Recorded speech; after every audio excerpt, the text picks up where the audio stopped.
UP में नतीजों के बाद अब बैठकों का दौर होगा शुरू। जी हां, बड़ी खबर आपको बता रहे हैं, दिल्ली में शाम 5 बजे बीजेपी की एक बड़ी बैठक होने जा रही है। अपने मंत्रियों के साथ योगी आदित्यनाथ बैठक करेंगे।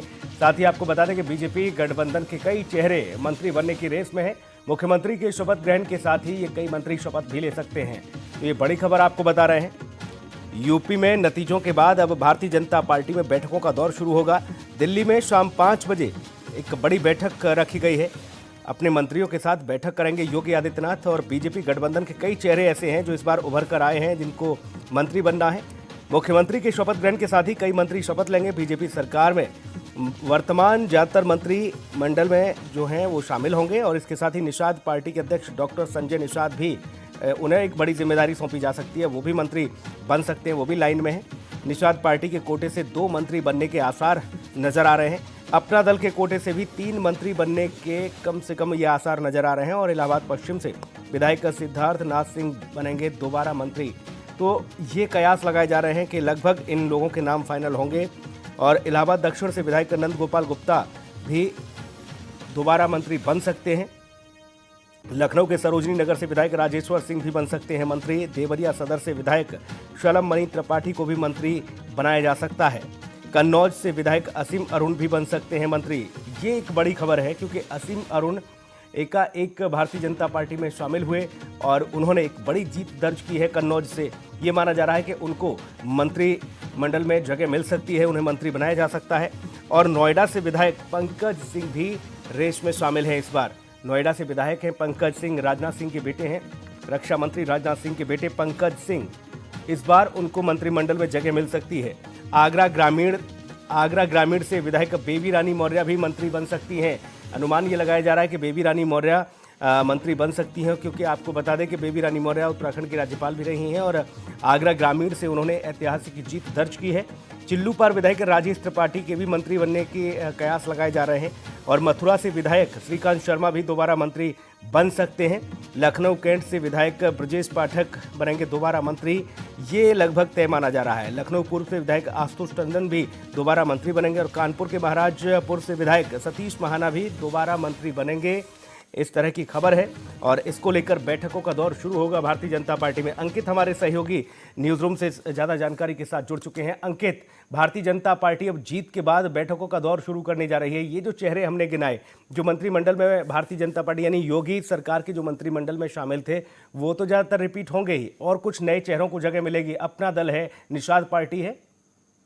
जिस तरीके से अगर हम बात करें, उत्तर प्रदेश में विधानसभा चुनाव संपन्न हुआ, उसके बाद भारतीय जनता पार्टी की ऐतिहासिक जीत हुई है। ऐसे में ये एक सामान्य प्रक्रिया है। अगर हम बात करें उत्तर प्रदेश के मुख्यमंत्री योगी आदित्यनाथ और प्रदेश अध्यक्ष स्वतंत्र देव सिंह, उनके साथ जो संगठन मंत्री हैं सुनील बंसल, वो आज देर शाम दिल्ली बीजेपी मुख्यालय में पहुंचेंगे और जो भारतीय जनता पार्टी का केंद्रीय नेतृत्व है उसके साथ एक बैठक का आयोजन किया जाएगा। और ये ऐसा नहीं कि इसी बार हो रहा है, ये लोकसभा का चुनाव हो या फिर विधानसभा का चुनाव हो, उससे पहले तमाम ऐसे जो राजनीतिक दल हैं वो सामान्य प्रक्रिया होती है कि जो भी उत्तर प्रदेश की अगर हम बात करें, योगी आदित्यनाथ है, इससे पहले जब भी वो चुनाव जीते थे, लेकिन योगी आदित्यनाथ पहली बार विधानसभा का चुनाव जीते हैं गोरखपुर से, और इससे पहले अगर हम बात करें लोकसभा सांसद रहे हैं। ऐसे में तमाम जो अटकलें थी उनको विराम लग गया। योगी आदित्यनाथ का एक बात बिल्कुल स्पष्ट हो गया, क्योंकि प्रदेश अध्यक्ष चुनाव से पहले लगातार बोल रहे थे कि अगर हम चुनाव लड़ रहे हैं योगी आदित्यनाथ के दम पर ही लड़ रहे हैं और उनके फेस पर ही लड़ रहे हैं, तो ये बात बिल्कुल क्लियर है कि उत्तर प्रदेश के मुख्यमंत्री योगी आदित्यनाथ ही रहेंगे। अगर हम बात करें जो नए प्रत्याशी हैं, तो तमाम ऐसे प्रत्याशी हैं जो तमाम IAS और IPS अधिकारी थे, उन्होंने अपने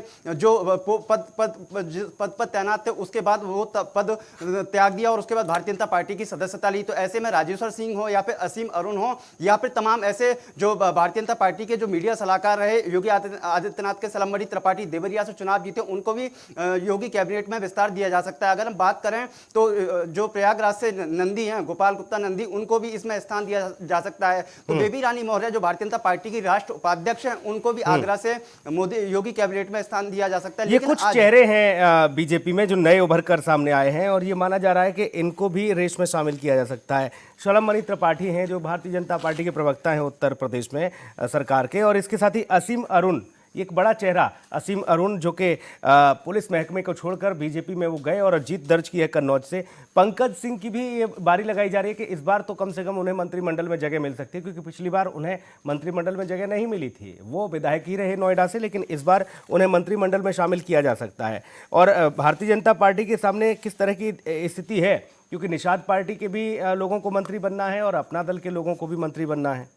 देखिए सुनील, ये एक भारतीय जनता पार्टी रणनीति के तहत काम करते हैं। अगर हम बात करें अनुप्रिया पटेल की या फिर डॉक्टर संजय निषाद की, जो अपनी अपनी पार्टी के राष्ट्र अध्यक्ष हैं, जब प्रत्याशियों को लेकर दिल्ली बीजेपी मुख्यालय में चिंतन और मंथन का बैठक का दौर जारी था, उसमें अगर हम बात करें जो सहमति बनी थी, जो प्रत्याशियों के नाम पर मोहर लगी थी, वो एकदम स्थिति साफ हो गई। तो इसमें भारतीय जनता पार्टी कोई भी जल्दबाजी नहीं करेगी। आज देर शाम को भारतीय जनता पार्टी के मुख्यालय में उत्तर प्रदेश के मुख्यमंत्री योगी आदित्यनाथ के साथ प्रदेश अध्यक्ष, संगठन मंत्री पहुंच रहे हैं। इसके बाद भारतीय जनता पार्टी के मुख्यालय की अगर हम बात करें, जो राष्ट्रीय संगठन मंत्री हैं BL संतोष के साथ एक बैठक का आयोजन किया जाएगा, जिसके बाद जो प्रत्याशी जीते हैं उन सभी के साथ चिंतन और मंथन किया जाएगा। उसके बाद भारतीय जनता पार्टी के राष्ट्रीय अध्यक्ष जगत प्रकाश नड्डा को पूरा रिपोर्ट कार्ड सौंपा जाएगा, जिसके बाद जो राष्ट्रीय कार्यकारिणी की बैठक है उसका भी आयोजन होना है। और हो सकता है कि 15 मार्च को योगी आदित्यनाथ मुख्यमंत्री के तौर पर शपथ ग्रहण समारोह का कार्यक्रम का आयोजन है। इससे पहले अगर हम बात करें, जो भारतीय जनता पार्टी का केंद्रीय नेतृत्व है, जो वो भारतीय जनता पार्टी के जो भी जीते हुए प्रत्याशी हैं उनको लेकर एक गहन चिंतन मंथन करेगा। उसके बाद बिल्कुल साफ स्थिति क्लियर हो जाएगी कौन कौन से ऐसे चेहरे, नए चेहरे होंगे, या फिर जो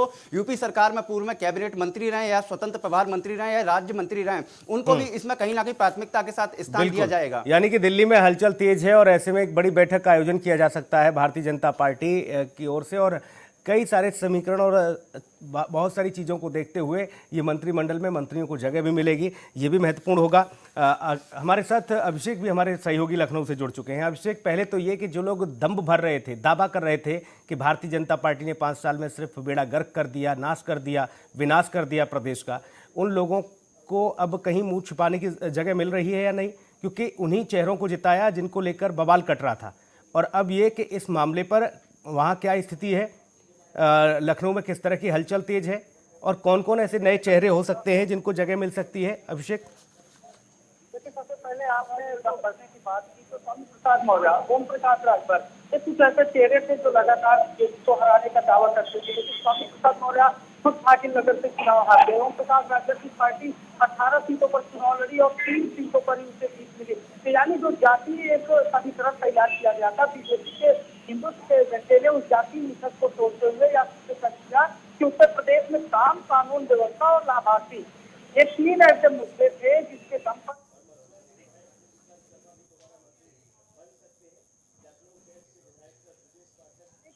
इस तरह से विपक्ष के द्वारा दावे किए जा रहे थे कि बीजेपी को सत्ता से हटा दिया जाएगा, बीजेपी को हम इस्तेनाबूद कर देंगे। लेकिन वहीं दूसरी ओर बीजेपी अपने जो कोर वोटर थे उसको बरकरार रखने में कामयाब है। बीजेपी ने इस बार बीजेपी के साथ एक बड़ा वोट बैंक जुड़ा, महिला वोट बैंक, लाभार्थी वोट बैंक और दलित वोट बैंक, जिसके सहारे बीजेपी ने इस बार प्रचंड बहुमत की जीत दर्ज की और हिंदुत्व की जो लहर 2017 में चली थी, ठीक वैसी लहर 2022 में भी देखो।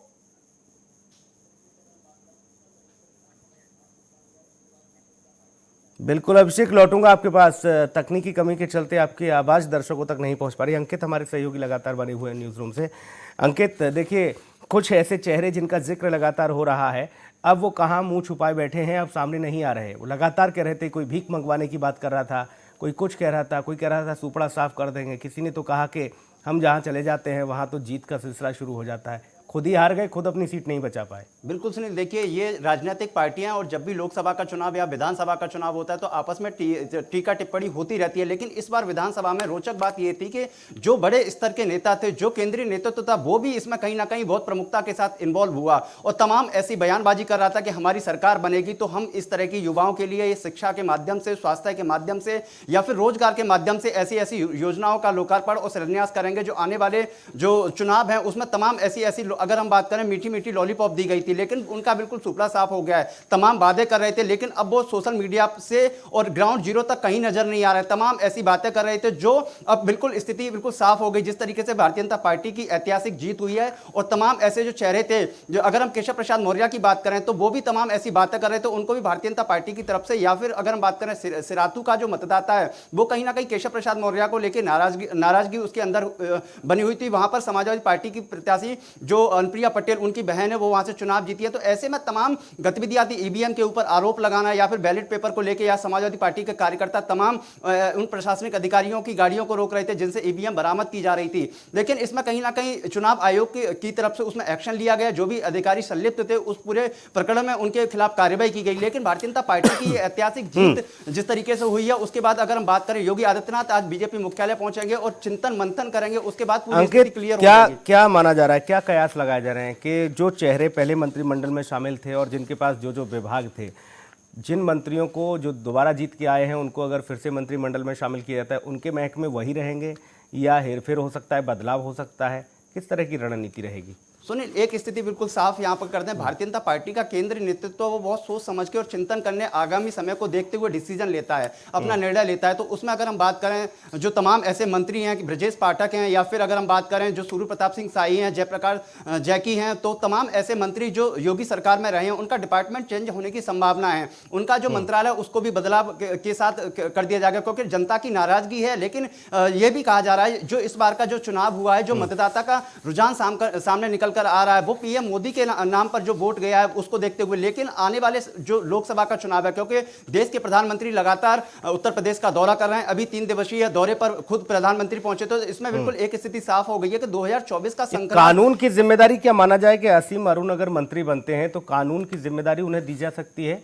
बिल्कुल, एक बड़े अधिकारी रहे और उनकी छवि साफ अधिकारियों के तौर पर गिनी जाती है। अगर हम बात करें, योगी आदित्यनाथ के काफी करीबी रहे, क्योंकि उनका जो प्रमोशन हुआ था, उन्होंने जिस समय में अपने कार्यकाल में तमाम ऐसे एनकाउंटर्स की अगर हम बात करें, या फिर तमाम ऐसे अपराधियों को जेल के शिकसों में खींच दिया था, उसको देखते हुए अगर हम बात करें तो ब्रजेश पाठक जो अभी योगी सरकार में कैबिनेट मंत्री हैं, उनके पास एक अहम मंत्रालय कानून मंत्रालय, हो सकता है कि असीम अरुण को यह मंत्रालय की जिम्मेदारी दे दी जाए। तो तमाम ऐसे मंत्री हैं जो योगी सरकार में रहे, उनके मंत्रालय में परिवर्तन किया जाए। लेकिन अभी यह कहना जल्दबाजी होगी, क्योंकि आज देर शाम को बीजेपी मुख्यालय में बैठक होगी, उसके बाद लेके ये सारी स्थिति साफ हो जाएगी। फिर योगी आदित्यनाथ का शपथ ग्रहण समारोह होगा, उसके बाद उन सभी मंत्रियों को नई जिम्मेदारी या फिर कौन कौन से मंत्रालय में कौन कौन से मंत्रियों का मंत्रालय प्रमुखता के साथ दिया जाएगा, ये सभी स्थिति 15 मार्च के बाद सुनील क्लियर हो जाएगी। ये माना जा रहा है कि मथुरा में जैसे 2 मंत्री रहे अब तक 2017 में, चौधरी लक्ष्मी नारायण और श्रीकांत शर्मा, एक छाता से एक मथुरा सदर से, ये दोनों को मंत्रिमंडल में जगह मिली थी, कैबिनेट मंत्री रहे। आगरा में बेबी रानी मौर्य के अलावा भी किसी को जिम्मेदारी मिल सकती है? बिल्कुल, देखिए, अगर हम बात करें मथुरा की, मथुरा में श्रीकांत शर्मा जो राष्ट्रीय मीडिया प्रभारी रहे भारतीय जनता पार्टी के, और उसके बाद उनको एक अहम जिम्मेदारी दी गई। 2017 के विधानसभा चुनाव में मथुरा से उतारा गया, चुनाव जीते और उनको एक प्रमुख मंत्रालय ऊर्जा मंत्रालय की जिम्मेदारी दी गई। वही लक्ष्मी नारायण चौधरी भी एक बड़े मिनिस्टर मंत्रालय की जिम्मेदारी दी गई। और रानी मौर्य एक बड़ा कद है और बड़ा पद है, उनके पास उत्तराखंड का राज्यपाल का पद रहा है, गवर्नर रही है राज्यपाल की, जिसके बाद विधानसभा चुनाव से पहले उन्होंने अपने पद से इस्तीफा दिया था और उत्तर प्रदेश की जो विधानसभा चुनाव में उसमें अहम भूमिका निभाई थी। उसको अगर हम पूरे प्रकरण पर प्रकाश डालें, अपने दर्शकों को बताएं, तो बेबी रानी मौर्य को भारतीय जनता पार्टी का राष्ट्रीय उपाध्यक्ष बनाया। ठीक अंकित, ठीक। अभिषेक भी हमारे साथ लखनऊ से हैं। अभिषेक, ये माना जा रहा है कि मथुरा में जो जिम्मेदारी दी गई थी श्रीकांत शर्मा को, चौधरी लक्ष्मी नारायण को, पशुपालन एवं दुग्ध मंत्रालय लक्ष्मी नारायण चौधरी के पास था, ऊर्जा मंत्रालय अभिषेक था श्रीकांत शर्मा के पास, और इस बार जो आगरा में भी विजय पताका जो लहराया है भारतीय जनता पार्टी ने, वहां पर भी सारी सीटों पर लगभग सुपड़ा साफ कर दिया बाकी विरोधियों का। आगरा से बेबी रानी मौर्य का नाम सुर्खियों में है, इसके अलावा कोई और भी चेहरा? देखिए, आगरा से बेबी रानी मौर्य का नाम सुर्खियों में इस वजह से है क्योंकि वो दलित समुदाय से आती हैं और एक महिला चेहरा है। तो यानी दलित समुदाय की एक महिला चेहरा को जब भारतीय जनता पार्टी के द्वारा प्रमोट किया जाएगा, तो यानी जो एक तमाम सारे सियासी दावपेच है उसकी पूरी तैयारी कर ली गई है। अगर बेबी रानी मौर्य को कैबिनेट में शामिल किया जाता है तो बीजेपी के द्वारा एक बड़ा दांव होगा, और साथ ही साथ महिलाओं से संबंधित किसी न किसी विभाग का मंत्रिमंडल उन्हें सौंपा जा सकता है। इसके साथ ही अपना दल से अनुप्रिया पटेल, जो अपना दल की राष्ट्रीय अध्यक्ष है, उनके पति आतिश पटेल को कैबिनेट में शामिल किया जा सकता है। संजय निषाद कैबिनेट में मंत्री बन सकते हैं। तमाम इस तरह के चेहरे हैं। सिद्धार्थनाथ सिंह को फिर से मंत्रिमंडल में शामिल किया जा सकता है।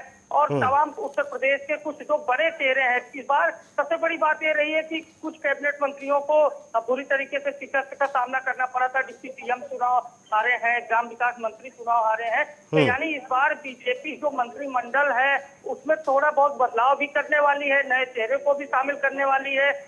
पूर्व ईडी के ज्वाइंट डायरेक्टर राजेश्वर सिंह, इनको भी कैबिनेट मंत्री बनाया जा सकता है। साथ ही साथ चिल्लूपार विनय शंकर तिवारी, जो शंकर तिवारी के बेटे हैं, उन्हें हराने वाले राजेश त्रिपाठी, जो सीएम योगी आदित्यनाथ के काफी करीबी बताए जाते हैं, उनको भी कहीं ना कहीं कैबिनेट में शामिल किया जा सकता है। क्योंकि ब्राह्मणों को लेकर इस बार के चुनाव में बहुत हो हल्ला मचा। फिलहाल ब्राह्मणों ने 95% के ऊपर भारतीय जनता पार्टी को वोटिंग की, तो ऐसे में ब्राह्मणों को लेकर जो हो हल्ला मचा था, इससे योगी आदित्यनाथ इस बार अपने कैबिनेट में ब्राह्मण